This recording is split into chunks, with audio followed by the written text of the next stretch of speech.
Normalement, donc pour vous donner un petit peu, pour vous expliquer, c'est le PEX organise avec l'ADEME Île-de-France depuis 2 ans maintenant ces webinaires qui sont des formats courts pour permettre à plus de monde de se connecter, pour découvrir des solutions innovantes des éco-entreprises sur des sujets qui sont choisis avec l'ADEME Île-de-France. On en fait 2 ou 3 par an. Là, c'est la deuxième. La précédente, c'était sur la qualité de l'air. Et on avait donc organisé et forcément avec notre réseau FIMEA, qui est un réseau adhérent du PEX.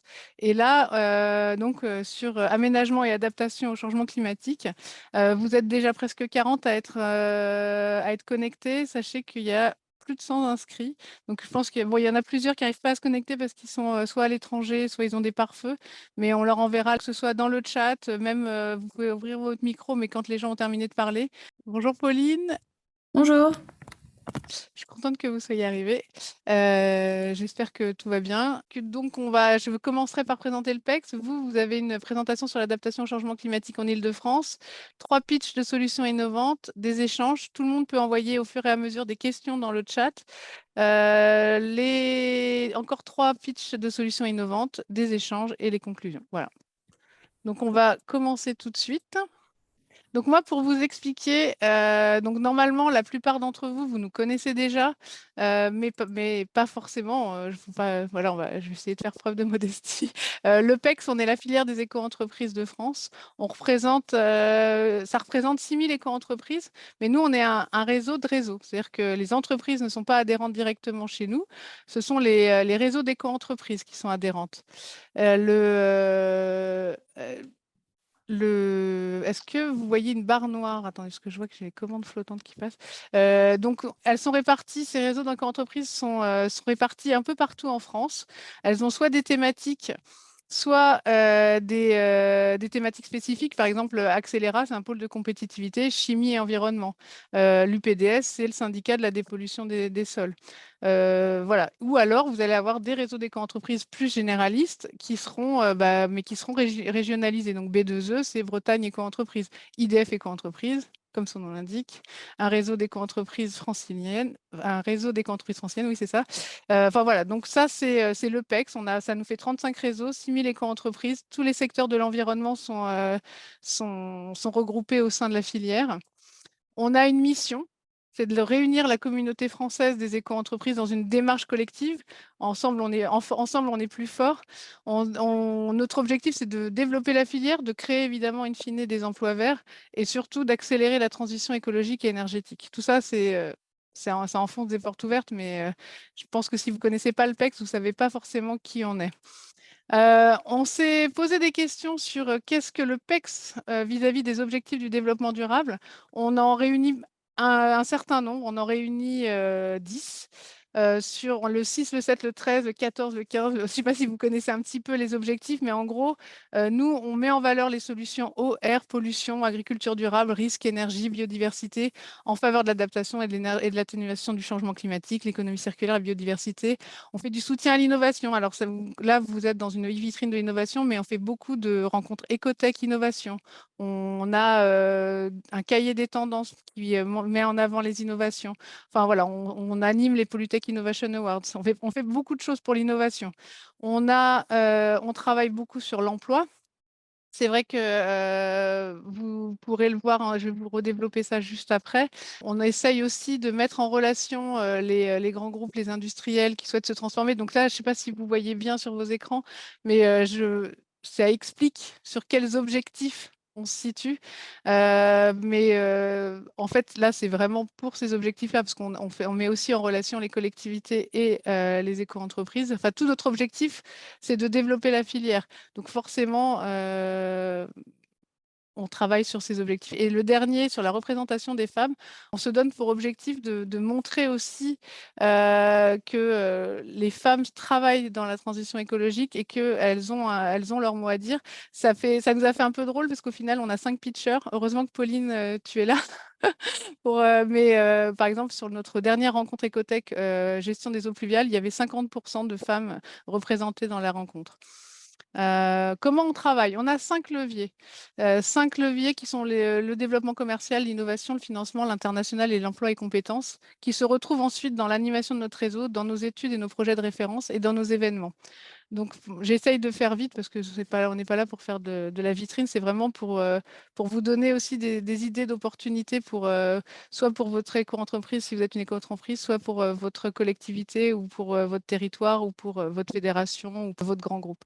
Notre prochain événement, c'est la rencontre Ecotech Innovation qui sera sur l'énergie, qui aura lieu au ministère de l'économie sur décarbonation de l'industrie, biogaz et hydrogène décarboné, système énergétique terrestre, réseau et ENR. Ça, c'est le 6 décembre.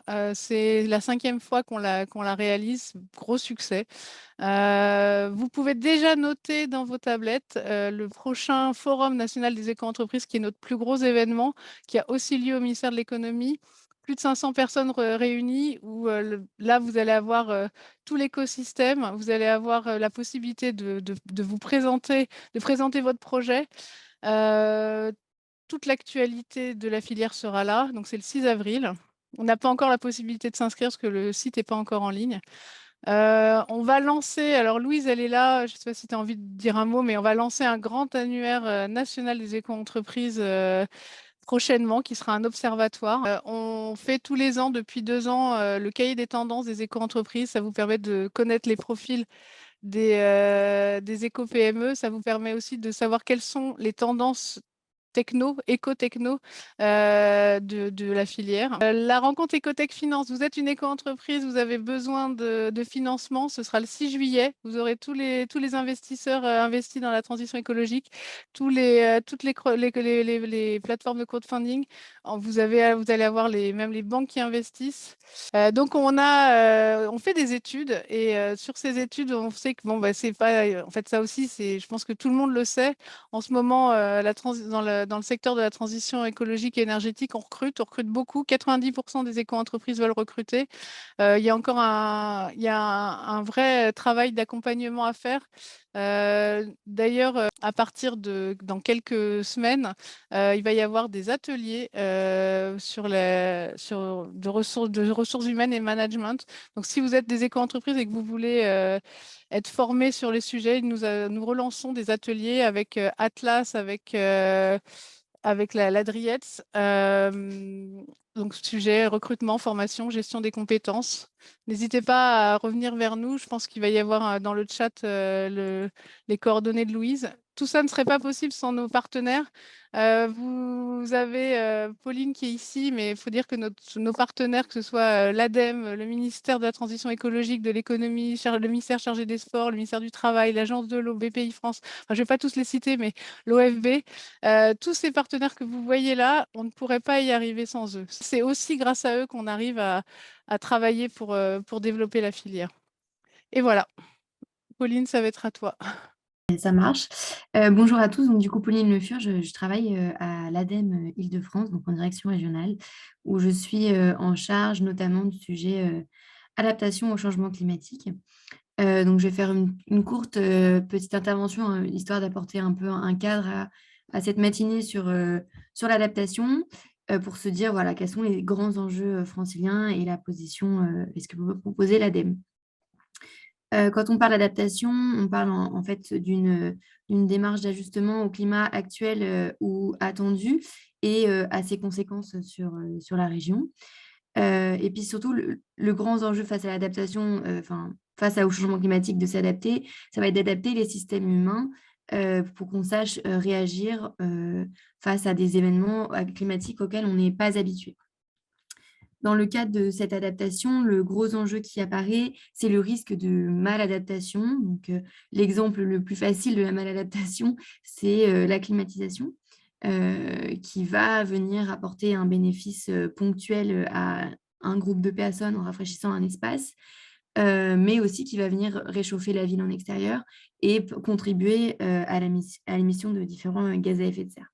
Donc, quand on fait de l'adaptation au changement climatique, c'est un vrai sujet de faire que des actions qu'on va appeler sans regret, qui auront un bénéfice quoi qu'il arrive, même si on n'arrive pas forcément bien à évaluer ce que vont être les conséquences climatiques sur le territoire en question. Voilà pour le gros de l'adaptation.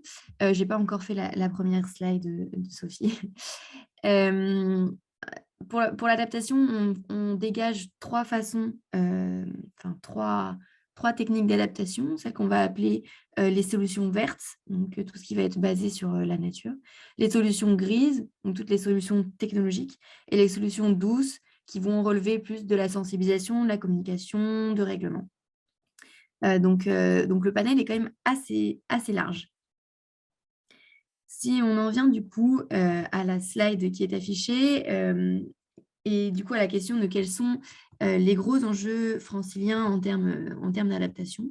Donc, le premier sujet, c'est que la population francilienne est particulièrement exposée au risque d'inondation, puisqu'on a pas mal de zones urbaines et des zones agricoles qui vont être en zone inondable.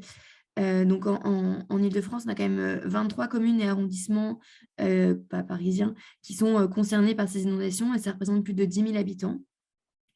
Donc voilà, on a des communes quand même qui sont très importantes comme Alfortville ou Villeneuve-la-Garenne qui sont fortement exposées.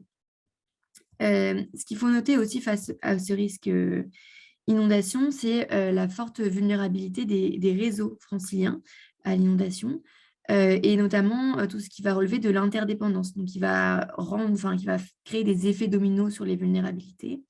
Donc, par exemple, si on a une interruption électrique, on peut avoir dans la suite un problème d'approvisionnement en données, mais aussi sur tous les systèmes de gestion des infrastructures. On peut se retrouver aussi avec des ruptures en alimentation en eau potable ou en assainissement dans le contexte inondation, qui vont avoir de nombreuses répercussions.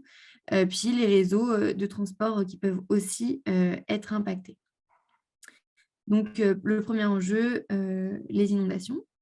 Si on passe au deuxième enjeu, on va parler de ce qu'on appelle donc les îlots de chaleur urbains. Donc, ce sont ces espaces en ville qui sont fortement urbanisés, fortement imperméabilisés, qui vont du coup créer des espaces de chaleur beaucoup plus importants. On a pu remarquer des différences de température de 10 degrés entre le Paris urbain et l'Île-de-France encore agricole ou avec que des espaces végétales. Donc, c'est un vrai sujet, notamment dans les villes où on a des populations plus vulnérables, donc qui ne vont pas être en capacité de trouver des endroits pour se mettre à l'abri de la chaleur. Donc, en Île-de-France, gros enjeu sur ces ICU avec une recherche de solutions très importante des villes. Et nous, c'est vrai qu'on met beaucoup l'accent sur les solutions d'adaptation fondées sur la nature. Et le dernier enjeu, qui va être l'enjeu de sensibilité aux sécheresses et au phénomène de retrait-gonflement des argiles. Alors là, vous avez une carte qui représente cette sensibilité au RGA, comme on les appelle. Donc c'est vrai que suite à l'augmentation des précipitations, donc, qui vont être plus fortes sur certaines périodes, et les moments de forte chaleur qui vont être plus importants, on va avoir des sujets donc, de sécheresse qui vont impacter évidemment l'agriculture, mais tout ce qui va être retrait-gonflement des argiles, et là, qui va impacter directement l'ensemble des bâtis franciliens, notamment les particuliers. Ça, c'est un vrai sujet parce qu'on va venir toucher à l'habitation du particulier, sachant qu'il y a quand même un sujet après d'assurance de ces particuliers face au RGA. Donc voilà pour les enjeux, les trois gros enjeux franciliens. Nous, à l'ADEME, on a une position pour le moment d'accompagnement beaucoup des collectivités et on l'espère bientôt des entreprises à déjà se structurer, à aller faire des diagnostics, à imaginer comment s'adapter dans le cadre d'éviter, comme je vous disais, la maladaptation. Donc là, ces dernières années, à l'ADEME, on a beaucoup travaillé sur la création de contenu, de compétences et on va aussi beaucoup avancer sur la formation. Et puis, dans les prochaines années, on espère pouvoir avancer sur tout ce qui est l'accompagnement de projets. Donc, pour l'instant, qu'est-ce qu'on a comme ressources au sein de l'ADEME qui peuvent vous intéresser? Donc, je vous invite à aller sur la librairie ADEME. Donc, vous voyez le logo juste en haut du slide. Vous pourrez notamment trouver le recueil des bonnes pratiques et recommandations pour les élus locaux sur l'adaptation au changement climatique, qui a été faite en partenariat avec l'Institut Paris Région et la MIF, avec donc des élus. Ça nous a permis d'écrire un peu ce guide clé pour sensibiliser les élus avec des élus.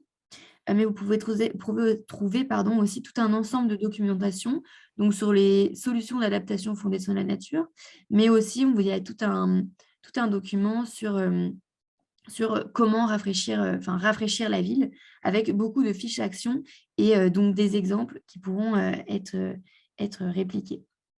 2 outils importants de l'ADEME, donc l'outil TACT pour trajectoire d'adaptation au changement climatique des territoires, qui s'adresse aux collectivités de toute taille. Et le but de cet outil, qui est plus une méthodologie voilà, pour le mettre soi-même en place, un diagnostic de son territoire grâce à l'ensemble des données qui sont librement accessibles. Donc, je pense aux données météo, au régime CatNat. Donc voilà, de créer son diagnostic, puis d'en construire des stratégies et évaluer le plan d'action. À savoir que l'ADEME envisage en 2023 d'ouvrir un accompagnement pour les collectivités. Donc si dans le groupe, là, il y a des collectivités intéressées, n'hésitez pas à me contacter. Et puis pour les entreprises, dans la même idée, on a l'outil Okara, qui a été fait en partenariat avec Carbon 4, qui a pour but aussi d'aider les entreprises à diagnostiquer l'impact des changements climatiques sur leur activité, que ce soit sur la partie amont, aval et interne. Même chose, on va essayer de travailler en partenariat avec la CCI sur ce sujet, Okara. Un réseau, Adaptaville, vous avez le logo tout en haut, qui est une plateforme de solutions pour adapter la ville au changement climatique. Sur cette plateforme, vous allez retrouver beaucoup de fiches actions, d'actions d'adaptation qui ont été entreprises par des bailleurs sociaux, par des collectivités, par des entreprises. Voilà, c'est pour inspirer. Et Adaptaville propose aussi pas mal de rencontres et de visites terrain que je peux que vous recommander, qui sont vraiment très intéressantes. Ensuite, sur la direction régionale Île-de-France, on a mis en place tout un accompagnement sur une année de 4 collectivités sur le sujet de la résilience. Donc, pendant 1 an, elles ont pu travailler sur une thématique précise. Donc, il y avait alimentation, électricité, eau et services publics face à la crise canicule. Et l'idée, c'était de les accompagner pour mettre en place des fiches actions et essayer de mobiliser l'ensemble de la collectivité. Vous pouvez retrouver donc les 2 documents de retour d'expérience sur la librairie ADEME. Et puis surtout, s'il y a des collectivités, vous pouvez aussi m'écrire parce qu'on a continué, poursuivi avec la création d'un réseau. Et enfin, plus largement, l'accompagnement territoire engagé transition écologique pour les collectivités avec le volet climat, air, énergie. On retrouve l'adaptation. Et puis, je vous laisse aussi être en veille sur la plateforme Agir, donc qui est la plateforme d'aide de l'ADEME, pour voir si des appels à projets peuvent vous concerner dans les prochaines semaines. Voilà, je crois que j'ai terminé. Et on a dans le chat un message de Pascal Poulain qui nous dit que d'ailleurs la 2e rencontre d'Adaptaville a lieu lundi prochain. Voilà, c'est de la Tout à fait. ça, c'est quand même parfait comme timing. S'il est encore possible de s'inscrire. Là, donc, tout au long de la... Ah bah voilà, et puis tout le monde commence à intervenir. C'est bien, profitez du chat pour poser vos questions à Pauline. N'hésitez pas, intervenez sur... voilà, c'est un peu l'idée de ces rencontres, de ces e-vitrines, c'est d'ouvrir des discussions entre vous. Donc, si vous avez des questions d'ores et déjà à poser à Pauline, n'hésitez pas. Merci, Pauline, pour ta présentation. Et sinon, on va passer au premier pitch de Jean-Christophe. Pardon, Grimard, c'est très... Excuse-moi, Jean-Christophe. Donc, je vais te laisser la parole. Très bien. Bonjour à tous. Merci PEX-ADEME pour me permettre de lancer ces pitchs solutions. Donc, moi, je suis Jean-Christophe Grimard et je suis donc le responsable recherche et développement de la PME Le Prieuré. Donc, nous intervenons effectivement au sein du PEX, au travers du réseau France Water Team, et notre solution est également une solution Adaptaville. Donc, un petit mot sur Le Prieuré. Bon, nous, on n'est plus une start-up. Au Prieuré, on a une cinquantaine de personnes, donc spécialisées sur les toitures et façades végétalisées, qu'on a démarré en 91. Donc, vous voyez, déjà 30 ans d'expérience dans le domaine. C'est surtout l'innovation, effectivement, qui a fait se développer l'entreprise. Et maintenant, on n'intervient pas que sur la végétation, mais je dirais plus largement sur le développement durable, notamment sur l'eau, le réchauffement, et sur différentes parties du bâti, principalement sur la toiture, mais également donc, en façade et en pied de bâtiment, voire donc le petit îlot autour du bâti. Tous nos projets passent par notre bureau d'études. À chaque fois, on édite bien sûr des plans, des solutions de végétalisation voilà, sur les constructions. Et on maîtrise une large chaîne de valeur qui va de la production. On est d'abord producteur installé sur une pépinière dans le Loir-et-Cher, où on a donc alloué sur une ferme 40 hectares qui sont dédiés à la culture des plantes qu'on va mettre sur les bâtiments. Et depuis une quinzaine d'années, donc on est venu par les plantes, mais depuis 15 ans, on a maintenant nos propres équipes de pose qui interviennent partout en France. Et donc, c'est nous qui maîtrisons la pose et l'entretien. L'entretien est essentiel, l'entretien donc de nos systèmes partout en France et un peu sur les proches pays européens. Alors, notre vision vis-à-vis de la ville durable, bon, d'abord centrée sur l'eau. Effectivement, c'est les collectivités qui nous ont amenés à réfléchir à la ressource en eau et notamment à la gestion de la pluie. On a des villes qui sont de plus en plus imperméables et on peut se demander, voilà, quand il pleut, comme on le voit sur les photos à gauche, quand il pleut, où va la pluie? Ben, malheureusement, en tout cas, la pluie, régulièrement, elle va engorger nos réseaux d'assainissement et il faut le savoir, aujourd'hui, quand on a des pluies intenses, nos eaux usées retournent au milieu naturel sans traitement. 15, 20 fois dans l'année, 25 fois dans l'année, nos eaux usées sont détournées de la station d'épuration et elles vont directement au fleuve. Et à Paris, c'est dans la Seine. C'est pour ça qu'on aura un peu de difficulté à organiser les épreuves de Jeux olympiques dans la Seine en 2024. Donc, les solutions qui sont mises en avant habituellement, ce sont les solutions, par exemple, qu'on retrouve auprès de l'Agence de l'eau il y a une quinzaine d'années. On a encouragé les villes perméables. Effectivement, il vaut mieux que lorsque la pluie tombe sur la ville, qu'elle se dissipe directement dans le sol naturel. Mais voilà, compte tenu de nos sols imperméables, ce n'est pas toujours possible. Et en plus, ce n'est pas toujours simple parce que sous nos pieds, on a tout un tas de réseaux, notamment voilà, en Île-de-France, qui contraignent effectivement donc l'évacuation directe de la pluie vers le sol. Donc nous, ce qu'on a plutôt tendance à mettre en avant, c'est ces principes de ville respirante, où vous voyez que là, finalement, on a deux voies de vidange de cette eau de pluie. Plutôt que de la renvoyer dans nos réseaux d'assainissement, on peut aussi la vidanger, je dirais, vers l'extérieur, vers l'atmosphère. C'est finalement l'atmosphère qui devient l'exutoire de cette eau de pluie. Et ça, c'est permis par l'évaporation des plantes. Vous voyez, donc le vecteur là, actif, c'est les plantes qui vont permettre de retenir et d'évaporer l'eau. On peut comme ça en dissiper une grosse proportion.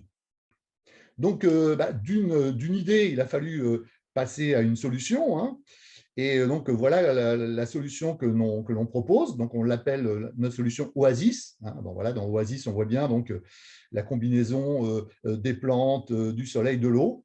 Donc, notre solution, en fait, elle consiste en fait en des bacs de rétention. Vous voyez ici sur la coupe centrale, on a glissé donc sous nos systèmes végétalisés, je dirais nos systèmes végétalisés classiques, on a glissé donc des bacs de rétention d'eau qui vont retenir l'eau de pluie qui va traverser le substrat de la végétation. Et cette eau de pluie, elle est vidangée de deux manières, au travers d'un régulateur qui contrôle le débit vers le bas, qui suit les exigences locales de raccordement au réseau. On a un régulateur placé dans certains bacs. Les bacs sont connectés entre eux, donc on n'a pas besoin d'avoir un régulateur par bac. On a un régulateur pour environ 60-80 bacs. Et ça va permettre de maîtriser le débit de fuite vers le réseau entre 1 et 10 litres seconde hectare.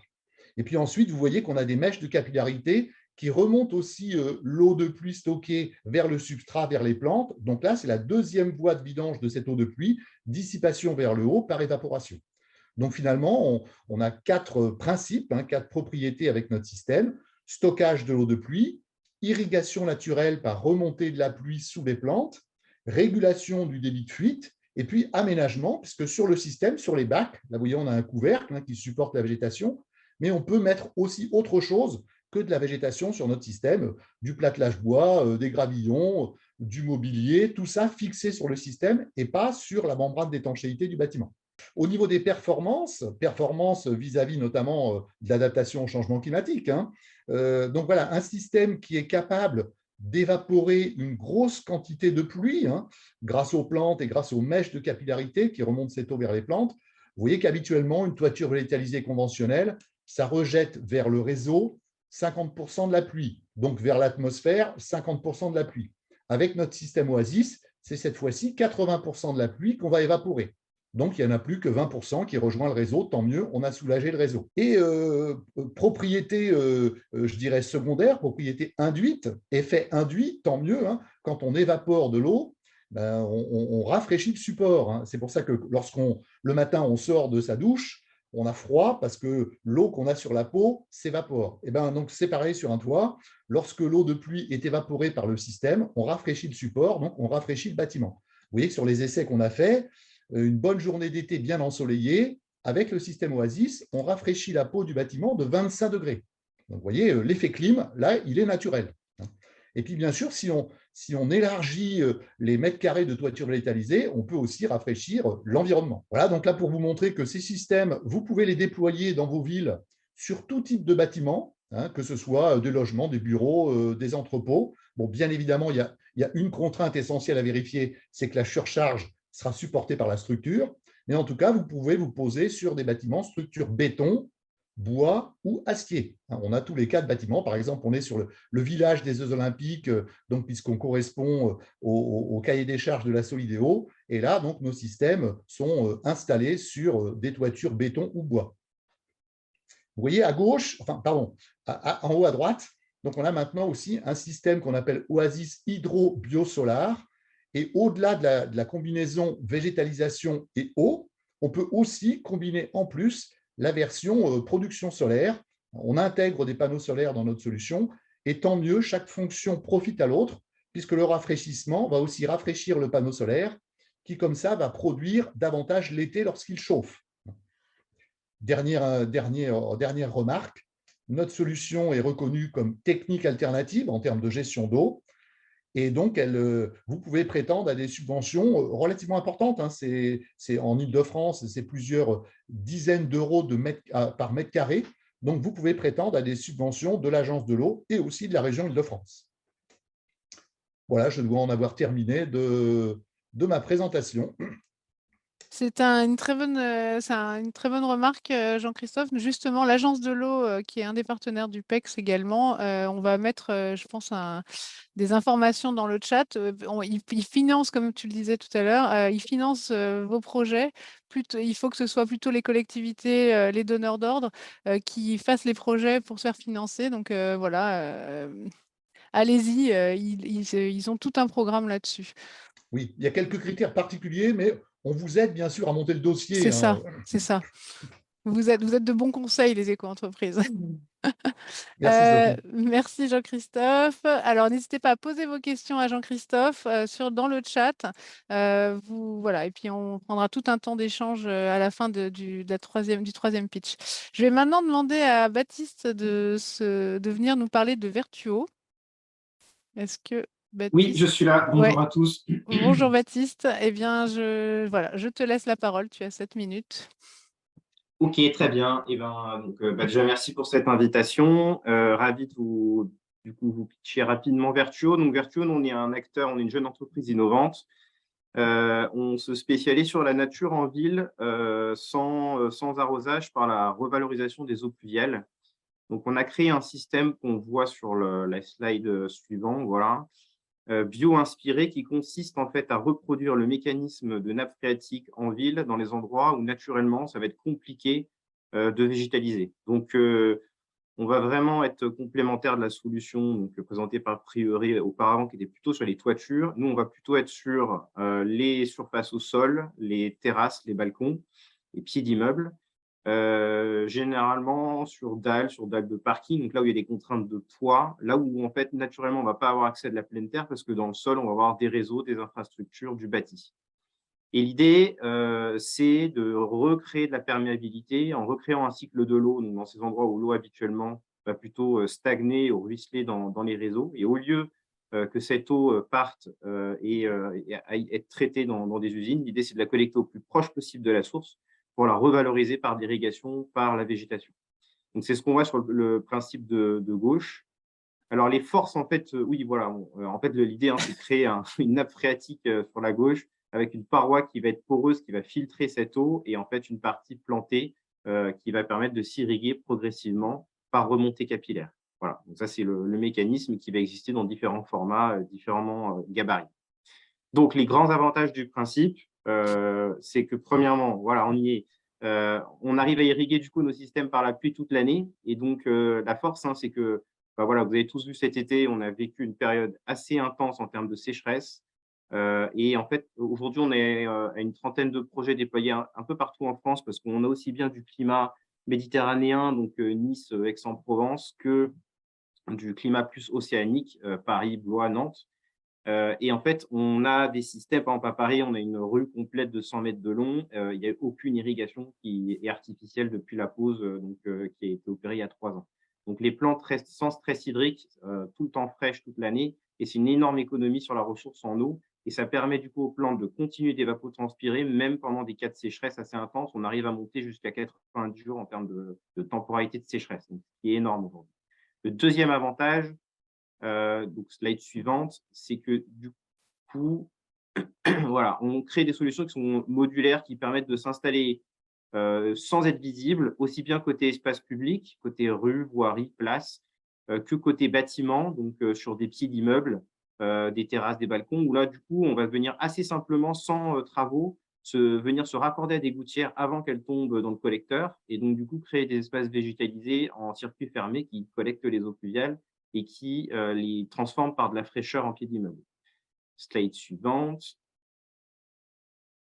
Donc, l'idée, comme je le disais avant, c'est qu'en fait, on arrive à créer des espaces végétalisés qui vont être assez efficaces, y compris dans des endroits où aujourd'hui, ça paraît impossible. Et la meilleure preuve, c'est ce qu'on voit sur la droite, c'est sur le Parvis de la Défense qu'on a végétalisé du coup l'année dernière. Parvis de la Défense, donc c'est une structure où en dessous, vous voyez, il y a des parkings, le métro qui passe, c'est une dalle, on a une contrainte de poids de 500 kg au mètre carré.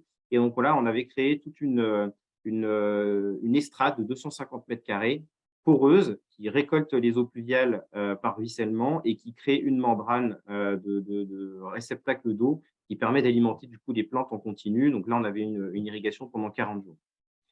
La slide suivante. Voilà. Le gros avantage en termes d'exploitation derrière pour la ville, c'est qu'en fait, on génère 80% environ d'économies d'entretien comparé à n'importe quel autre système planté. Pourquoi? Parce que finalement, nous, on va s'attarder à créer un espace planté qui va être le plus favorable possible pour les plantes. Et donc, on sait que quand on a un milieu avec une bonne humidité, bah, les plantes vont se développer de la manière la plus efficace possible. Slide suivante. Et enfin, les arguments vraiment environnementaux, c'est qu'on arrive à créer la végétation qui va être la plus favorable possible pour la biodiversité, avec des plantes qui vont être 100% locales. Et on arrive à avoir des très belles performances en termes de rafraîchissement, avec du coup de l'ordre de 7 degrés de performance plus frais par rapport à d'autres espaces plantés. Voilà, slide suivante. Alors, je voulais du coup vous partager un projet donc, qui est la rue à Aubervilliers. Slide suivante. Voilà, donc c'est une rue de 100 mètres de long qui est au nord de Paris, donc juste au nord de la porte d'Aubervilliers. Et en fait, on a un linéaire de 100 mètres de long de modules, bocage urbain, qui sont plantés dans le sol et qui récoltent toutes les eaux pluviales qui tombent sur la route. Voilà, donc là, comme on voit sur la droite, le principe, c'est qu'on va recréer une sorte d'aqueduc végétalisé, c'est-à-dire que toutes les eaux qui vont tomber vont ruisseler à la surface du sol, vont tomber dans une sorte de nappe. Donc, chaque module va collecter cette eau, va tamponner cette eau, donc éviter que cette eau elle aille dans le réseau. Et progressivement, on va temporiser, faire en sorte que l'eau remonte par remontée capillaire. Donc, sur cette rue, on a 60 jours, c'est ça, 60 jours d'autonomie en irrigation en cas de sécheresse. Donc, c'est-à-dire qu'entre deux moments où il n'y a aucune pluie et il fait particulièrement chaud, en période d'été, on a 60 jours pendant lesquels les plantes peuvent permettre de remonter de l'eau dans leurs racines. La finalité, c'est de réussir à créer une végétation qui va avoir environ 2 à 3 mètres de hauteur. Nous, on va vraiment s'attarder à recréer la strate arbustive en ville, qui est la plus contraignante à créer et qui est la plus performante pour créer de la fraîcheur au niveau des utilisateurs. Et c'est complémentaire de la strate arborée qui, elle, va créer de l'ombrage, qui va donc du coup vraiment structurer la partie supérieure en termes de végétation. J'en ai parlé un peu rapidement tout à l'heure. Voilà, là, on arrive vraiment à avoir des très belles performances mesurées les étés, c'est par rapport aux îlots de fraîcheur. Ce que vous voyez sur la gauche, c'est une thermographie donc, qui est prise l'été. Et en fait, on voit bien la différence. Donc là, l'avantage de cette rue-là, ce qu'on aime bien la présenter, c'est qu'on est juste à côté d'un parc qui est en pleine terre et on voit la différence en termes de performance vis-à-vis de la chaleur. C'est-à-dire que quand il fait chaud, le parc qui est en pleine terre, quand on est en ville, va s'assécher assez rapidement parce qu'on n'est pas dans des situations de sous-bois comme on pourrait l'avoir à la campagne. Et on voit la différence sur la gauche. Donc, c'est toute la strate bleue. Hein, c'est la performance en termes de fraîcheur. C'est grâce vraiment à ce maintien en eau dans la nappe phréatique artificielle, on va réussir à maintenir une fraîcheur dans le substrat qui va être même détectable humainement. On met son doigt dans la terre à 20 cm de profondeur, on va vraiment détecter cette fraîcheur. Et donc, c'est ce qu'on voit en fait sur la gauche, on a vraiment 24,8 degrés du coup de réflexion à la surface des modules, alors qu'on va avoir plutôt 37 degrés sur une surface de pleine terre. Et slide suivante. Voilà. Et l'idée, en fait, c'est qu'avec ce système planté, on arrive aussi à faire de l'irrigation hybride, c'est-à-dire que l'eau qui est contenue dans les modules peut être complètement revalorisée par les plantes dans les modules, mais peut aussi être infiltrée dans des fosses d'arbres, dans des surfaces de pleine terre, pour que ce soit du coup complètement revalorisé par toutes les plantes qui existent dans le lieu où on va implanter les systèmes. Je vous remercie. Merci. Merci beaucoup. Alors, comme je disais, n'hésitez pas à poser vos questions et à bien dire pour qui vous les posez, parce qu'après, quand au début ça passe, on sait à qui on pose la question, puis après, on oublie, nous. Donc, c'est plus presque pour nous, pour l'animation, que. Voilà. Merci beaucoup. Bon, donc, on va maintenant avoir Olivier Artière de Tanquette Aquavia qui va nous présenter son innovation pour permettre de rendre à l'eau sa place dans l'environnement et faire cohabiter harmonieusement aménagement du territoire et préservation de l'environnement. Olivier, pardon. Tout à fait, Sophie, c'est un beau programme. Donc, Olivier Artière, donc, je suis directeur technique de cette petite société qui s'appelle Tanquette Aquavia. Nous sommes membres du cluster au milieu sol francilien et puis de France Water Teams. Donc, une petite diapo pour représenter notre société. Donc, nous sommes une petite éco-entreprise de 9 personnes créée depuis 2020. Et notre mission, effectivement, c'est de tenter de faire cohabiter l'aménagement du territoire nécessaire à notre activité et également la protection de l'environnement. Et en cela, nous nous focalisons sur la partie pollution, la partie qualitative. Nous avons conçu et fabriqué des matériaux textiles qu'on appelle des aquatextiles. Donc, c'est produit en Île-de-France, à Besançon, dans le 95, qui ont pour vocation de dépolluer les eaux pluviales. Alors, on a parlé beaucoup d'eau pluviale. Là, on va rentrer dans l'aspect plutôt qualitatif. Ces eaux pluviales qui sont issues des infrastructures et donc qui sont polluées et permettre de les dépolluer avant qu'elles soient restituées à la nature, à l'environnement. Donc, c'est tout le concept de la gestion intégrée et durable des eaux pluviales. Ceci permet bien sûr de préserver la qualité des milieux, alors non seulement l'eau, mais également les sols, et donc leur biodiversité. Et depuis donc 2-3 ans, on a à peu près 200-250 références en France et en Europe. Alors, donc, les risques, on les a évoqués pleinement. Nous sommes tout à fait conscients de ces volumes importants qui sont créés par ce changement climatique, volume important d'eau pluviale lié à l'imperméabilisation des sols. Donc, les présentations précédentes l'ont bien détaillé, risque d'inondation, saturation des réseaux. Ce qu'il faut savoir, c'est qu'en ruisselant, ces eaux, effectivement, se chargent de micropolluants. Les hydrocarbures sont c'est pas les seuls, mais sont le polluants majoritaires que l'on retrouve dans les eaux issues des voiries, des surfaces circulées. Et parmi ces hydrocarbures, il y a une classe qui s'appelle les hydrocarbures aromatiques polycycliques, qui sont en concentration très faible, mais qui sont très, très toxiques, classés cancérigènes par l'OMS. Et il se trouve que l'OFB, dans ses campagnes de mesure de la qualité des cours d'eau, a quantifié que ces HAP représentent 2/3 des micropolluants référencés. Voilà. Donc, c'est une pollution très importante. La solution de résilience face à ces changements climatiques, c'est bien sûr, comme on l'a dit, alors on a parlé d'évaporation, mais quand ce n'est pas possible, on infiltre. On infiltre l'eau, ce qui permet effectivement de respecter le grand cycle de l'eau et d'améliorer bien sûr par ces aménagements paysagers le cadre de vie, puis comme on l'a dit aussi, de préserver la qualité de l'air par ces îlots de fraîcheur qui sont créés. Et le deuxième volet, donc, en plus de cette infiltration, donc le volet quantitatif, il y a le volet qualitatif, c'est de dépolluer tant que faire se peut cette eau qui est chargée lors de leur infiltration. Et c'est là qu'intervient le matériau, l'innovation que l'on a développée, c'est cet aquatextile qui se positionne donc sous la structure d'infiltration. Là, vous avez par exemple à l'écran une noue d'infiltration. Et donc, à la percolation de cette eau polluée, eh bien, la rencontre de l'aquatextile va permettre de dépolluer l'eau et de restituer au milieu une eau dépolluée. Voilà. Donc, ce qui permet de préserver la qualité de l'eau, des sols et de la biodiversité. On va rentrer juste dans le détail de cette innovation sur la prochaine diapo. Voilà.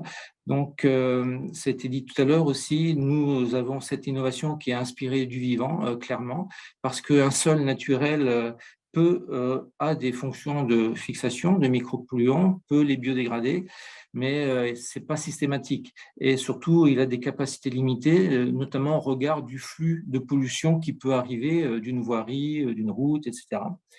Et en plus, un sol, c'est vraiment très hétérogène par nature. Hein, ça a des caractéristiques de granulométrie, de teneur en matière organique très, très variables, d'hétérogénéité spatiale. C'est pas stable dans son épaisseur, etc.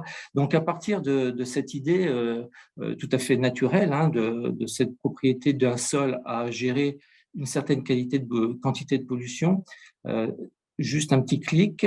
Voilà, nous avons développé ce matériau textile qui est fabriqué donc de telle sorte que on optimise ces fonctions à la fois de fixation et de biodégradation des micropolluants hydrocarbonés.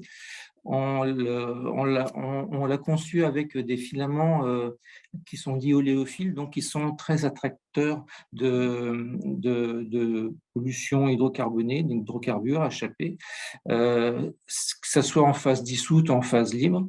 Donc, en fait, tous les hydrocarbures qui vont être présents dans l'eau vont percoler à travers la structure textile, vont être fixés sur les filaments, et par la suite, on va solliciter les micro-organismes qui sont présents dans le sol, donc qui sont déjà dans l'environnement, à venir biodégrader ces hydrocarbures fixés sur les filaments parce qu'ils vont trouver dans le textile des conditions de vie très, très favorables.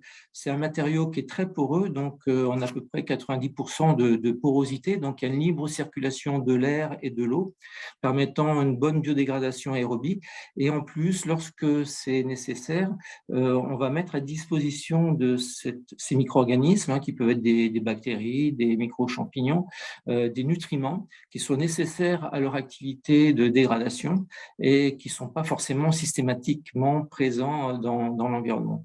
Ce qui en fait donc un système tout à fait autonome qui va fixer et dépolluer l'eau avec une très belle performance, tout en se recyclant de façon naturelle grâce à l'activité des micro-organismes. C'est un matériau qui est durable, elle a plus de 50 ans de durée de vie testée par des normes internationales et il est donc sans entretien, donc très très facile à utiliser. Et justement, pour information, nous serons présents la semaine prochaine à ce salon conférence qui s'appelle Biomime Expo, qui se tiendra à la Cité des Sciences, qui en fait est le panel de toutes les innovations qui sont bio-inspirées par la nature. Voilà, nous serons au plaisir de vous y rencontrer si vous le souhaitez. Quelques références franciliennes. Il vous reste une seconde. Une seconde. Alors, ce sont vous voyez donc un certain nombre de références qui traitent à peu près toutes les typologies de structures d'infiltration, que ce soit les noues, les parkings, etc. Et la diapo suivante montre en fait une réalisation qui est là aussi sur la future gare routière des Jeux Olympiques à Saint-Denis, qui est une structure à chaussée réservoir qui permet donc de collecter les eaux polluées de la surface, de les stocker dans cette structure réservoir sous la chaussée et de permettre l'infiltration progressive selon la perméabilité du sol et donc le traitement et la dépollution progressive de ces hydrocarbures. Voilà, merci, désolé pour le dépassement du temps. Pas de problème. On est de toute façon, on est un petit peu en retard, ce qui ne nous arrive jamais, mais c'est pas grave. Merci beaucoup pour cette présentation. On a quelques minutes pour se poser des questions. Pauline, ah bah voilà, j'allais dire si vous avez une question dans le chat, si a priori vous dites qu'il n'y a pas. Donc la question c'était s'il y avait un observatoire de la sinistralité des bâtiments causés par le dérèglement climatique et apparemment non. Est-ce que vous avez d'autres questions à poser? Alors, n'hésitez pas à allumer votre micro ou à lever la main sur la partie participant pour que je puisse vous ouvrir le micro si ce n'est pas possible de le faire tout seul ou de le faire dans le chat, comme vous le préférez. En tout cas, nos pitchers et Pauline Le Fur de l'ADEME sont tout à fait prédisposés pour répondre à vos questions. Sinon, on a une autre question pour Jean-Christophe Grimard du Prieuré, savoir si la solution Oasis du Prieuré sur les toitures végétales, quelle est l'épaisseur de cette partie végétale? L'intérêt, c'est que justement, vous pouvez la choisir. Hein, l'épaisseur du substrat, il va de 5 cm. Et là, on a des végétations donc pas trop développées, mais on peut mettre jusqu'à 1 mètre de substrat, comme on l'a fait sur le siège de la métropole à Lille, pour accueillir des arbres. Alors, par contre, bien évidemment, hein, plus on met de substrat, plus les plantes peuvent se développer, plus on peut accueillir de biodiversité, mais par contre, plus la surcharge augmente, hein, bien évidemment. Eh ben voilà, très bien. Il y a Thierry Laquitaine d'AEW qui demande le contact de l'ADEME. Célia, si tu peux le remettre comme tu l'avais mis tout à l'heure, mais je pense s'il n'était pas encore arrivé ou il n'était pas dans le chat. Merci. Et ben voilà, je pense qu'on va continuer, sauf si vous avez d'autres questions, n'hésitez pas. Bon, comme on est un peu en retard, je me permets. Ah, si, une autre question. La solution Vertuo peut-elle être couplée avec la solution Tenket Aquavia, pardon, et si jamais vous n'y avez pas encore pensé, est-ce que c'est l'occasion de le faire? Est-ce qu'Olivier et Baptiste voulaient essayer de répondre en chœur? Je dirais que pourquoi pas, pourquoi pas, tout à fait, puisque en fait, c'est des solutions très complémentaires. L'une va gérer la partie quantitative de l'eau, donc faciliter son évaporation, etc. Puis la partie que nous représentons va gérer la qualité. Donc effectivement, on peut tout à fait intégrer les deux systèmes ensemble. Si je peux juste me permettre un complément, effectivement, là, ce qu'on vous propose, c'est finalement une boîte à outils de solutions. Et au contraire, il ne faut pas hésiter à les combiner. Oui, je présentais notre solution en toiture qui, dans sa configuration classique, dissipe 80% de l'eau. Donc, il y a encore 20% de l'eau à traiter si on veut aller vers le zéro rejet. Donc, on peut tout à fait combiner avec des solutions au sol, filtrantes, rétention, végétalisées ou pas forcément, pour, par exemple, tendre vers le zéro rejet. Très bien. Donc moi, je crois que Baptiste Vertuo n'est plus parmi nous. Il a dû avoir un problème de réseau. Je vais essayer de le recontacter pour qu'il se reconnecte et puis qu'il puisse répondre à vos questions parce que je vois qu'il y en a une nouvelle qui vient d'arriver sur le temps de la réserve hydrique. Donc voilà, je vais essayer de le retrouver et qu'il se reconnecte et qu'on puisse répondre à vos questions. Donc, sauf si vous en avez d'autres à Tanquette Aquavia au Prieuré, je pense qu'on va continuer. Ou à l'ADEME, bien évidemment. On va continuer. Alors, la suite, donc c'est écrit Ruben, mais je viens d'avoir un texto qui me dit que ce n'est pas Ruben. Donc, voilà, c'est magnifique ce online. Donc, c'est Camilla Auvray, qui est la directrice du développement de HDRN, qui va pitcher en 7 minutes sa solution d'HDRN. Donc, Camilla, si vous êtes là, c'est à vous. Ouais. Bonjour à tous. Donc effectivement, oui, je ne suis pas Ruben. Je m'appelle Camilla, je suis directrice du développement. Et c'est moi qui vais vous présenter HDRN. Je veux bien qu'on passe à la slide suivante. Avant de commencer et de rentrer dans l'explication de notre solution, quelques chiffres clés. On a été fondé il y a 4 ans maintenant. On est 17, donc 4 personnes doctorants. On est implanté dans 5 pays, en France, en Côte d'Ivoire, en Géorgie, en Andorre et au Brésil. Et on a 1250 capteurs installés sur ces 5 pays. Aujourd'hui, la plupart de nos clients font partie du secteur public. Ce sont des pompiers, des collectivités, des métropoles, des acteurs de la gestion de l'eau. Comme exemple, on peut donner le SMIAGE dans les Alpes-Maritimes, on peut donner Suez, Montpellier, la ville de Nice, Nîmes, la métropole de Limoges, la ville d'Antibes, la ville de Cannes, Troyes. Qu'est-ce qu'on offre concrètement à ce secteur public? Eh bien, nous, en fait, on a un opérateur de données météo qui a pour but de rendre les données précises et fiables, accessibles.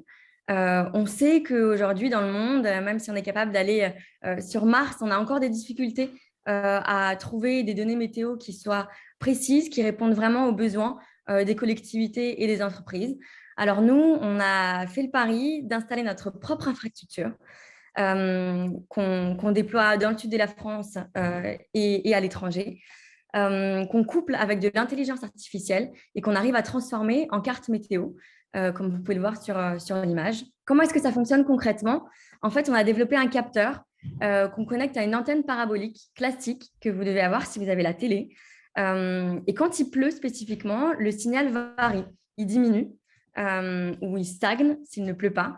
Et grâce à notre système d'intelligence artificielle et de machine learning, on prend ces données brutes et on les transforme en cartes de pluie. C'est un système qui est autonome en énergie et en transmission des données. On utilise des cartes SIM dans les capteurs qui envoient les données directement vers nos serveurs. En installant ce système en réseau, comme dans le sud de la France, par exemple, où on a 1000 capteurs installés, on est en capacité de proposer une donnée qui est précise à 500 mètres et avec une prévision minute par minute jusqu'à 6 heures. En termes de paramètres météo, on est capable de fournir des données de pluie, mais avec le même capteur, on arrive à fournir aussi des paramètres de température, humidité, pression, ensoleillement également. La fiabilité de notre donnée a été prouvée par une étude comparative qui a été faite en 2019 et un nouveau partenariat en 2022 avec Météo France, qui a pour but de comparer notre infrastructure avec les pluviomètres et les radars Météo France. Notre plus grand projet en France a été l'installation de 1000 capteurs sur l'arc méditerranéen français. Aujourd'hui, on couvre 12 départements sur 850 casernes, ce qui correspond à environ 19% de la population française et 60 000 km² de territoire. Sur ce même territoire, du coup, on a comme client aujourd'hui le SMIAGE, la ville de Nîmes, la ville de Cannes, plusieurs autres métropoles dont je ne peux pas encore citer le nom puisqu'on est encore en échange de contractualisation. Mais voilà. Oui, donc, apparemment, ça a bugué, donc je pense que vous aviez dû mettre une animation, ou je ne sais pas, en tout cas, la slide est vide. Il n'y a pas de problème. Alors, pour rentrer un petit peu plus dans la solution, aujourd'hui, on propose un abonnement à la donnée, l'installation de nos capteurs, plus un package d'abonnement à la donnée. Donc, données de pluie, température, humidité, pression et ensoleillement. Mais aussi, on a créé un consortium avec CareMap et CEREG, qui sont deux structures sur lesquelles nous travaillons sur des thématiques d'îlots de chaleur urbains. Donc, on travaille déjà sur ces thématiques depuis un petit moment. Et nos clients en Île-de-France sont Fontenay, Sceaux et Rungis. Oui, merci beaucoup Camilla. Du coup, moi j'avais prévenu Ruben, mais qui m'a dit qu'il est très malade aujourd'hui, et du coup qu'il y avait effectivement un problème de sur votre slide, mais voilà, je me suis rendu compte un peu Il n'y tard a pas de aussi. problème. J'espère que ça a été clair pour tout le monde, et puis n'hésitez pas à nous poser des questions si vous en avez, ou à nous contacter si vous avez des questions un peu plus techniques. Merci beaucoup. Merci Camilla, à bientôt. Et donc, effectivement, on va maintenant recevoir Neymer sur de la data intelligence au service de l'attractivité et de la qualité de vie des territoires. Donc, bonjour à tous. Ouais. Moi, je suis Luc de Rochefort, je suis directeur du développement sur le secteur public et le secteur de l'énergie pour la société Neymer, qui est une société qui a été créée en 2016, société du secteur numérique et de l'intelligence artificielle. On est adhérent de France Ville Durable. C'est une société composée de 50 personnes avec 75% de l'effectif dédié aux activités de tech. Voilà, slide suivante. Donc, en fait, le pari de Neymer, c'est de proposer un outil numérique qui recense les 35 millions de bâtiments situés en France métropolitaine et de pouvoir interroger à travers cet outil le parc immobilier sous différentes thématiques que je vais vous présenter. Pour ça, on est aujourd'hui labellisé Green Tech, French Tech Green 20 et Finance Innovation. Notre positionnement, donc, c'est, comme je disais, la transition écologique du parc immobilier. Slide suivante. Voilà, alors on est une société, comme je le disais, du numérique et de la data intelligence, c'est-à-dire qu'on capte un certain nombre de données qui existent dans l'open data à travers de nombreuses bases de données. L'open data qui peut être parfois lacunaire ou incomplet. Et donc, tout le projet de Neymer, c'est d'échantillonner cet open data, de le consolider, de le raffiner, de lui donner un indice de confiance pour que la donnée soit un peu plus robuste en termes de qualité et puis à travers le jeu du machine learning et de l'intelligence artificielle, de développer cette donnée là où elle n'existe pas.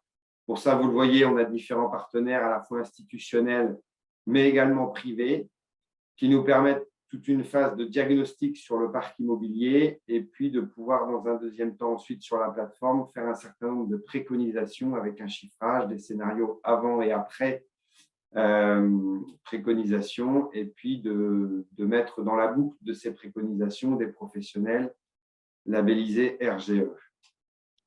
Alors, plus concrètement, voilà, Ask Neymer, c'est donc une plateforme sur laquelle on a 250 jeux de données disponibles par bâtiment, sur tous les bâtiments de France métropolitaine. C'est une plateforme sur laquelle on va pouvoir interroger la qualité du bâtiment sous différentes thématiques, à la maille d'une région, d'un département, d'une PCI, d'une ville, d'un quartier, et puis à la maille de l'adresse également. Pour avoir une phase de diagnostic dans un premier temps et de préconisation dans un deuxième temps. C'est une base de données qui se consulte soit par le jeu d'une licence ou alors sur laquelle on peut télécharger aussi les données avec différents formats d'export ou une documentation API qui rend le dispositif interopérable avec des CRM ou des SIG. Donc, slide suivante, voilà les différentes thématiques à travers lesquelles on peut interroger le parc immobilier en termes de rénovation énergétique, de potentiel solaire en toiture, de risque climatique. Et ce qu'on entend par risque climatique, ce sont les scénarios d'évolution climatique, les aléas climatiques sévères afférents à ces différents scénarios, et puis les risques naturels qui ont été évoqués, type retrait gonflement d'argile, sécheresse, canicule et inondation. Une thématique biotope et diversité, résilience du territoire et artificialisation des sols également, et bien sûr, réseau de chaleur urbain. Toutes ces thématiques, comme je le disais, sont couvertes à la fois par des constats qu'on trouve en open data ou par l'imagerie vue du ciel, la computer vision ou l'imagerie satellitaire. Et puis, toutes ces données sont ensuite algorithmées, développées et puis intensifiées avec de l'intelligence artificielle et différentes technologies innovantes. Voilà, on a sur cette plateforme qu'on appelle Ask Neymer, sur laquelle on peut interroger le parc immobilier. Deux grands volets, en fait, qui sont tout d'abord une phase de diagnostic. Si je prends la thématique énergie, par exemple, on va savoir, en interrogeant la plateforme, quelles sont les étiquettes EFG qu'on a sur le parc résidentiel sur un territoire, par exemple. Et puis, on a la thématique solution qui va pouvoir nous dire quels sont les différents lots de travaux, si on va à la maille d'un bâtiment, quels sont les différents lots de travaux qu'on peut adresser à ce bâtiment pour promouvoir une transition écologique, quels sont les coûts de ces travaux, quelles sont les aides qu'on peut trouver en face de ces coûts et de ces lots de travaux, et quels sont les artisans, les professionnels RGE géolocalisés en proximité immédiate ou à l'IRIS pour avoir une information actionnable et pouvoir justement mettre en place un projet de transition énergétique ou de transition écologique sur ce bâtiment. Donc, ce sont des données qui sont interrogeables, encore une fois, sous format statistique, à la maille d'une région, de la France métropolitaine, d'une PCI, d'une ville, d'un quartier. Voilà les derniers clients en date qui nous font confiance, donc la région de Hauts-de-France, la Banque des Territoires avec le projet Priorino, Trois Champagne Métropole, qui nous a confié la réalisation d'un observatoire du territoire. La communauté d'agglomération de La Rochelle, à qui on va livrer bientôt un cadastre solaire grand public dans le cadre d'un appel à projet dont elle a été lauréate, appel à projet territoire d'innovation.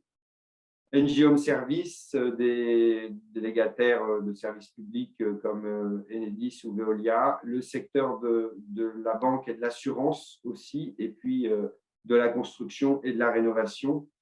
Sur la banque et l'assurance, ce qui est intéressant pour eux, c'est de connaître un peu les géométries, les objets de toit, les fenêtres de toit. Il y a sur l'assurance, une des premières prestations de l'assurance multirisque habitation, c'est le dégât des eaux. Partie de ce dégât des eaux, c'est l'infiltration. Donc voilà, on peut, avec l'intelligence artificielle et l'imagerie vue du ciel, renseigner un certain nombre de choses sur la probabilité d'un risque sur un bien immobilier. Pour la banque, c'est la capacité d'interroger notre base de données pour faire un prêt immobilier à un accédant à la propriété et lui dire, sur ce bien immobilier, il y a tant de budget travaux à prévoir pour le remettre aux normes énergétiques, environnementales, et donc d'inclure ces budgets travaux dans le cadre d'un prêt à accession à la propriété. Merci beaucoup, Luc. Donc, nous allons. Donc, si vous avez des questions, n'oubliez pas le chat. Nous allons maintenant écouter notre dernier pitcher, The Climate Company, Laurent Husson. Bonjour. Bon. Bonjour à tous. J'avais oublié de me reconnecter complètement. Donc, The Climate Company. Nous, sur le marché et l'économie du climat, nous travaillons donc sur l'ensemble des sujets d'adaptation. Nous sommes un projet qui est né en 2015, qui est né au moment de la COP21. Lors de la COP21, nous avons souligné l'importance d'anticiper les risques climatiques à l'échelle des villes, à l'échelle urbaine. Et nous avons été lauréats de la COP21 comme l'une des initiatives les plus intéressantes en termes de recherche sur la nécessité d'observer le climat à micro-échelle urbaine, c'est-à-dire à l'échelle des quartiers, à l'échelle des immeubles. Voilà, et c'est ce qui nous a fait en fait créer un projet qui a été un projet de recherche pendant très longtemps, et depuis décembre 2019, nous avons créé The Climate Company qui développe principalement une solution donc d'observation hyperlocale du climat permettant une anticipation des risques à micro-échelle urbaine. Et donc, sur cette slide-là, ce que je veux préciser, c'est que notre position sur le marché de l'adaptation est celui d'essayer de contribuer à bien décider les bonnes solutions d'adaptation à mettre en place. C'est-à-dire quand on veut lutter contre les îlots de chaleur, contre les inondations, contre la sécheresse des sols, par exemple, il y a finalement à la fois des solutions qui peuvent être, comme Pauline Le Fur l'évoquait tout à l'heure, des solutions vertes ou des solutions grises ou des solutions douces. Quelles que soient les solutions d'adaptation, en fait, il faut définir une stratégie d'adaptation, et cette stratégie d'adaptation doit être différente en fonction des quartiers de la ville. Finalement, les risques climatiques ne sont pas de même nature au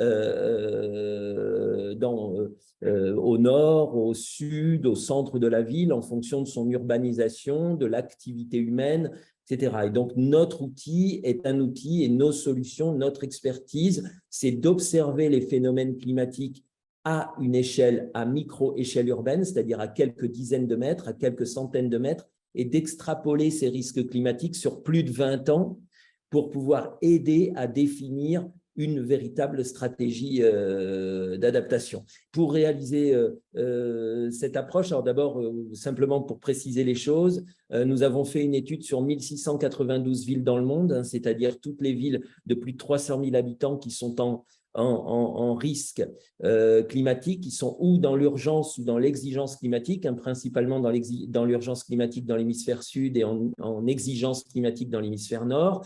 Nous avons fait une étude sur plus de 400 villes en Europe et sur les 21 métropoles françaises, une étude pour comprendre comment les stratégies d'adaptation, les plans climat, les plans locaux d'urbanisme travaillaient pour définir cette adaptation, pour mettre en place des bonnes solutions. Et ce que l'on a constaté, c'est que avant de mettre en place la stratégie d'adaptation et de choisir toutes les solutions comme toutes celles qui ont été présentées précédemment et qui sont très intéressantes, bien l'enjeu, c'est de fournir la donnée qui permet de comprendre quel est le risque, quelle est la nature du risque et la fréquence du risque à venir, que ce soit le risque d'îlots de chaleur, d'inondation, de sécheresse des sols, de pollution, etc. Et donc, nous, on travaille sur la compréhension du risque à venir à micro-échelle urbaine. Et on le fait en combinant des millions de données et en observant donc le changement climatique global, la variabilité naturelle du climat, les influences régionales et l'impact de l'activité humaine à l'échelle urbaine. On le fait en utilisant des millions de données satellitaires principalement, et on a une méthode scientifique qui a été définie par notre équipe scientifique, qui est une équipe qui est issue à la fois de Météo France et de l'Université de Columbia à New York. C'est le mix entre deux équipes de recherche, une équipe de recherche qui vient de l'Institut de la Terre à l'Université de Columbia et du Columbia Water Center, et des activités venant de Météo France. Et on a deux solutions opérationnelles, comme Sophie vient de l'afficher. La première solution, c'est qu'on produit un indice, un indicateur qui s'appelle Urban Climate Index, UCIX, et qui calcule l'exposition au risque climatique de chaque quartier de la ville pour les 20 ans qui viennent, donc avec un niveau d'exposition plus ou moins important, et qui trie cette exposition en fonction de la nature du risque. Est-ce que c'est un risque hydrologique? Est-ce que c'est un risque thermique, par exemple? Et puis, on a développé une plateforme qui permet à l'ensemble des utilisateurs de dialoguer directement avec les données qu'on leur fournit. Une plateforme totalement automatique qui met en valeur sur l'ensemble des villes le risque climatique, adresse par adresse, point de longitude et de latitude,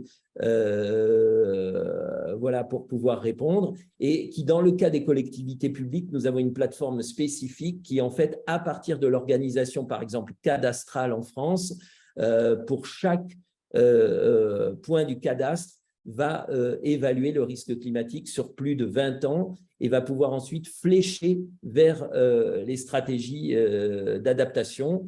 Nos solutions s'appellent donc UCIX d'un côté et MyClimate de l'autre. Toutes ces informations sont sur notre petit site web The Climate Company. On est une petite entreprise, on est moins de 20 personnes en activité permanente et à peu près une 50 personnes avec nos coopérations de recherche et de développement avec l'ensemble des laboratoires. Juste, Sophie, pour conclure, dans le slide qui suit, il faut savoir qu'au-delà des collectivités publiques, il y a un usage attendu immédiat de l'anticipation de l'exposition au risque climatique à l'échelle des villes. C'est évidemment pour les gestionnaires d'actifs immobiliers, pour les banques, pour les assureurs, un secteur de l'économie qui, en raison de la réglementation, en raison de ses enjeux financiers, en raison de la réalité du risque, a besoin de pouvoir anticiper et définir la bonne stratégie pour les 20 ans qui viennent dans la gestion de ces actifs. Et grâce à nos informations, ces acteurs-là peuvent optimiser l'exploitation de leurs actifs immobiliers, faire les provisions financières et les bonnes stratégies assurantielles. Et au service des acteurs publics, ce qui est le plus important ce matin, nous travaillons donc à l'aide à la décision avant donc la stratégie d'adaptation. On cartographie de manière détaillée l'exposition au risque climatique, on simule l'impact des nouveaux projets, donc grâce à l'intelligence artificielle, à l'imagerie spatiale. Nous, on a 3 compétences fortes, numérique, intelligence artificielle, application spatiale et puis évidemment dynamique du climat. Et donc, c'est ces 3 compétences qui font qu'on calcule à la fois un indicateur d'exposition au risque climatique, mais en même temps, on peut simuler ce risque grâce à ces indicateurs en fonction d'un nouveau projet qui serait réalisé, par exemple, dans une ville. On a de nombreux projets actuellement sur l'étude, par exemple, de l'impact des écoquartiers, la réalité de l'efficience et de l'efficacité des écoquartiers au cœur des villes. Merci beaucoup, Laurent. Merci. De toute façon, si vous avez des questions, là, c'est le moment d'échange encore. Donc, n'hésitez pas à poser vos questions. Vous pouvez même ouvrir vos micros si vous voulez ou me demander en levant la main. Si jamais vous n'y arrivez pas, je ne sais pas si vous avez la possibilité de le faire tout seul, mais je pense que oui. Alors, hop. De toute façon, vos coordonnées vont être mises dans le chat. Si vous n'avez pas de questions, allez-y, Laurent. C'est peut-être pas sous forme de questions, mais c'est sous forme de remarques. Simplement préciser que, donc bon, nous, on s'organise pour travailler dans le monde entier, mais à l'échelle française, on est en train de s'organiser pour proposer une solution à plus de, on va dire pour simplifier, aux 35 000 communes existantes en France, qui seraient équipées en fait d'une plateforme très très simple pour chaque fonctionnaire de la commune qui se connecterait pour avoir une vision de l'exposition au risque climatique de l'ensemble de ces quartiers. Et sans avoir de compétences climatiques particulières, de pouvoir comprendre que tel ou tel quartier, pour les 20 ans qui viennent, sera plutôt concerné par les inondations, par les îlots de chaleur et autres. Et nous, on calcule l'exposition, on fournit une vision et une consolidation scientifique, etc., de nos anticipations, mais ensuite on flèche vers des solutions. Mais nous, évidemment, on n'a pas de compétences sur la solution d'adaptation et on est très intéressé par tous les acteurs qui proposent des solutions d'adaptation sur lesquelles on pourrait finalement faire un fléchage particulier. Donc là, on est dans le cadre d'un projet particulier dont je ne peux pas vous parler dans le détail de manière actuellement, mais si vous êtes intéressé par ce que je viens d'évoquer, je suis à votre disposition. C'est très inspirant, tous ces pitchs innovation. D'ailleurs, vous avez Monsieur Pellegrini qui vous félicite tous les 6 d'innover en faveur de la transition écologique et énergétique. Ah, il y a quelqu'un qui demande sous quelle échéance pensez-vous mettre en place cette plateforme? Donc, si la question, c'est la plateforme vis-à-vis des 35 000 communes en France, etc., c'est un programme qui est en discussion actuellement avec le gouvernement, avec l'État, et notre projet serait en 2 phases, une phase de faisabilité sur 6 mois et ensuite un déploiement sur 2 ans. Voilà, avec 200 ambassadeurs du climat, 200 jeunes recrutés sortant des écoles d'ingénieurs spécialisées ou liées à l'environnement et au numérique qui seraient chargés de former et d'éduquer les 35 000 communes. Je dis ça de manière caricaturale, c'est un peu plus compliqué que ça, mais c'est ça l'enjeu. Eh bien, quelqu'un qui dit que votre présentation était passionnante. Moi, j'ai trouvé les 6 passionnantes. Effectivement, là, en plus, on part sur des perspectives. Il y a quelqu'un qui nous dit qu'il travaille dans le cadre d'un plan France-Relance sur des problématiques très similaires et il serait ravi d'échanger avec vous. Allez, c'est parti. C'est pour ça qu'on fait ces événements. Donc, échanger, créer des partenariats. Voilà, c'est tout à fait l'idée. Moi, on va finir de ce webinaire. Si vous ne l'êtes pas encore, référencez-vous dans l'annuaire des éco-entreprises en Île-de-France. Et si vous n'avez jamais regardé cet annuaire, il y a plus de 475 éco-entreprises référencées. Donc, vous cherchez une solution, allez dedans. C'est un annuaire qui n'existerait pas sans le soutien de l'ADEME. Si vous cherchez un réseau francilien pour la dynamique, pour monter en compétence, tout l'intérêt des réseaux d'éco-entreprises, eh bien, il y a IDF Éco-entreprises qui est là et qui est dynamique. Et pour finir, ça c'est fini avant moi. Je vous donne un agenda des événements du PEX. Donc, le 6 décembre, on a notre 5e rencontre énergie, le Forum national des éco-entreprises le 6 avril, un événement à ne pas manquer. La prochaine rencontre Écotech Territoire en transition et Éco-PME d'Île-de-France avec l'ADEME Île-de-France. On n'a pas la date exacte, mais ce sera sûrement le 6 juin 2023. Peut-être dans les nouveaux locaux de l'ADEME Île-de-France, peut-être, c'est en discussion. On a notre rencontre Écotech Finance le 6 juillet. Il y a les Polytech Innovation Awards qui arrivent 10 ou 11 octobre 2023 et il y aura 3 e-vitrines Île-de-France en janvier, mai et septembre. On va vous demander également de répondre à notre enquête de satisfaction. On a besoin d'avoir des retours sur ce que vous avez pensé, sur s'il y a des choses que vous voulez améliorer, sur des sujets qui vous semblent utiles à aborder pour d'autres e-vitrines. Voilà, faites-nous savoir ce que vous avez pensé de ce webinaire. Pauline, est-ce que tu veux prendre la parole pour le mot de la fin? Non, écoutez, merci pour cette matinée. C'était très intéressant. J'espère que chacun aura trouvé ce qu'il est venu chercher dans ce webinaire. Eh ben, Merci à tous en tout cas d'avoir été là. Bon, bah, une fois de plus, on a réussi à tenir les délais. On aime être raccord au PEX. Comme ça, on sait qu'on est efficace. C'est des rencontres qualifiées. Vous êtes entre professionnels. Merci beaucoup à tous et à la prochaine. À très bientôt.